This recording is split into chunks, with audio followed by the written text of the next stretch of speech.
በረከትና ዙፋን ሲመካከሩ ምናልባት እዚህ ሴራ ውስጥ የብርቱካን እጅ ይኖርበት አለያም የቲት እጅ ይኖርበት ይሆን እንዴ በማለት እየተነጋገሩ ነው። የኤልሳ እናት እያደረገች ያለችው ነገር ከኤልሳ የሌላትን ጸባይ እያመጣች ስለሆነ በማለት ምክንያቱም የኤልሳ እናት አሁን ላይ ዙፋንን የምትከላከለው ልክ እንደ ብርቱካን እየሆነች እያለች ብርቱካን እንዴት ዙፋንን ትከታተላት እንደነበረ በአጥር እየተደበቀች እንደምትከተላትም ስታያት ከብርቱካን እየተለየ ነገር የላትም። ምክንያቱም ስማቸውና ማንነታቸው ይቀያየር እንጂ እያንዳንዷ ስራዋ ግን አትሄድም አትመጣም፣ ብርቱካን ነው የምትመስለው። ለምን እንደዚህ ሊሆን ቻለ በማለት ለወንድሟ ስትነግረው ምናልባት እንዳልሽው ይኖራቸው ይሆን እንዴት ተሰሰር አላቅም፣ በግድ ልጄን አላገባሃትም ብላ አንቺን ልትከታተልሽ አትችልም። የኤልሳ እናት እንዴት እንደዚህ ሊሆን ይችላል? እንዴት ልትነጋገር፣ እንዴት አንቺን ልትከታተልሽ ቻለች? ሲል ምንም በማላቀው መንገድ እየተከታተለችኝ እንደሆነ ነው ያየኋትኝ። ምናልባት ትናንትና ስለተናገርኳትኝ ምንም የዚህን ያህል እኮ የሚያስቀይም ነገር አልተናገርሻትም። አላቅም፣ ምናልባት እንደሰማሁት ከሆነ ግን እናቷ ኤልሳን ለሌላ ሰው ልትድራት እንደሆነ ሰምቻለሁ። ኤልሳ ደግሞ ያንን ነገር እንዳልተቀበለችውና እንዳልፈለገችውም እንዲሁ ሰምቻለሁ። አባትና ኤልሳ አንድ አይነት ሀሳብ አላቸው።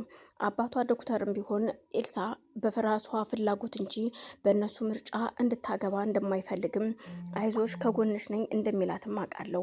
ምናልባት ያ ነገር ይሆን እንዲያደረጋት እኔ ታዲያ ምን አውቃለሁ? የእውነት ለመናገር ኤልሳ በጣም አሳዝናኛለች። እንደዚህ አይነት ነገር ይከሰታል ብዬ አላሰብኩም። ይሄ ነገር ይመጣልን ብዬም አላሰብኩኝም። እርግጥ ከጎኔ እንዳትርቀኝ አደራ፣ ከጎኔ ሁን፣ ቁምልኝ ነው እንጂ ስለ ፍቅር ጠይቃኝም አንድም ቀን አንስታብኝ አታቅም። ከዚህ በኋላ ይብን እንኳን ስድን ምን አይነት ላይፍ ይኖርሃል ብላ እንኳን ጠይቀኝ አታቅም እኮ። እርግጥ እጅግ መልካምና ቅን ልጅ ነች ኤልሳ ማለት በጣም ጥሩ ልጅ ናት። እንደዚህ ግን ይፈጠራል ብዬ እዩልህ ወንድሜ፣ ኤልሳ በጣም እንደምትወድህና እንደምታፈቅርህ ለእኔ ነግራኝ ነበረ። ግን ይህንን ነገር ላንተ ለመናገር አልቻልኩም። ምክንያቱም ምኞትን በጣም እንደምትወዳትና እንደምታፈቅራት ነገርከኝ ቀድመህ። ስለዚህ ያንን ደግሞ ብነግርህ አንተ ምክንያቱም ሁለት ልብ ትሆናለህ ከአንደኛው አትሆንም ብዬ ፈራው፣ ሰጋሁኝ። ከኤልሳ ይልቅ ደግሞ የበለጠ ልብ እያለህ ለምኞት እንደሆነ ተረዳው። እናም በዛ ምክንያት ሳልነግር ቀረሁኝ።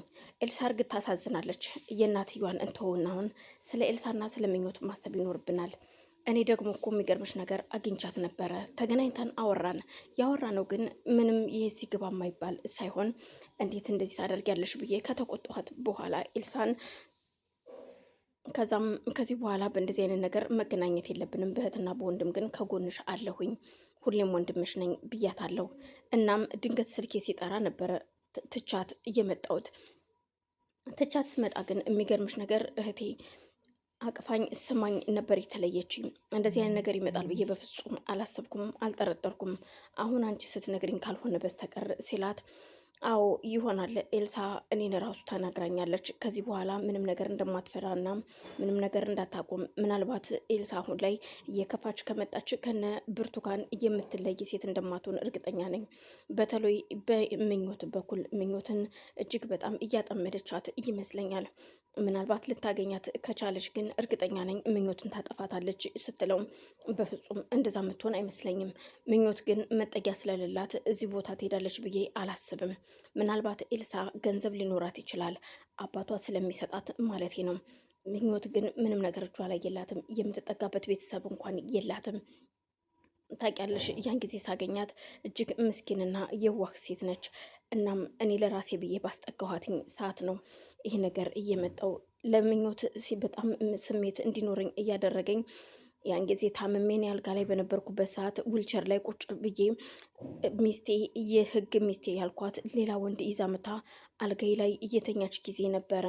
በቃ ሰው እንዴት ሳይሞት በላዩ ላይ ሰው በህይወት እያለ ሌላ ወንድ ይዘሽ መተሽ ትተኛለሽ ብላ ብርቱካንን ስትናገራት ያን ጊዜ ነው ምኞትን ያሰብኳትኝ። ታውቂያለሽ እህቴ ምኞት ለእኔ ብዙ ነገሬ ነች፣ ባለውለታዬ ነች። የህይወቴ መኖር መስዋዕት እየከፈለች ሴት ናትና በፍጹም መራቅ አልፈልግም ይላታል። ስለዚህ አሁን ዶክተርን ማግኘት አለብን በማለት ዶክተርን ስልክ ሲደውሉለት ዶክተር ልጁን እየፈለገ በዛው መኝታ ቤቷ እንደገባ እዛው የልጇ መኝታ ላይ እንደተኛ እያለቀሰ እንቅልፍ ወስዶታል። ሲነቀም ያየውን ማመን ያቅተዋል። እዚሁን ያደርኩትኝ ልጅ የት ደርሰሽ ይሆን በማለት ሲደውልለት እዩልህ ዶክተር፣ ባለቤትህ እጅግ ይህንን መናገር አልፈልግም፣ ግን ደግሞ ምናልባት መክራት የምትሰማ ከሆነ እንድታስቆማት ነው። እህቴን በቢላ ልትወጋት ነበረ፣ ግን እህቴ በጣም ጎበዝና ንቁ ስለሆነች ራሷን ነቅታ ጠብቃለች። እናም እባክን ልታስቆማት ትችላለህ ወይ? እኛ ኮ ኤልሳን ምንም ያደረኳት ነገር የለም። አውቃለሁ እኔ እንደምትወደኝና እንደምታፈቅረኝ፣ ይህንን ሚስጥር አላቅም። ነገሩ ሁሉ ካለፈ በኋላ ነው እየሰማሁኝ ያለሁት እና እኔ ምንም ማድረግ አለብኝ። እህቴን ደግሞ እሷ ልክ እንደ ብርቱካን እየተከታተለቻት ነው።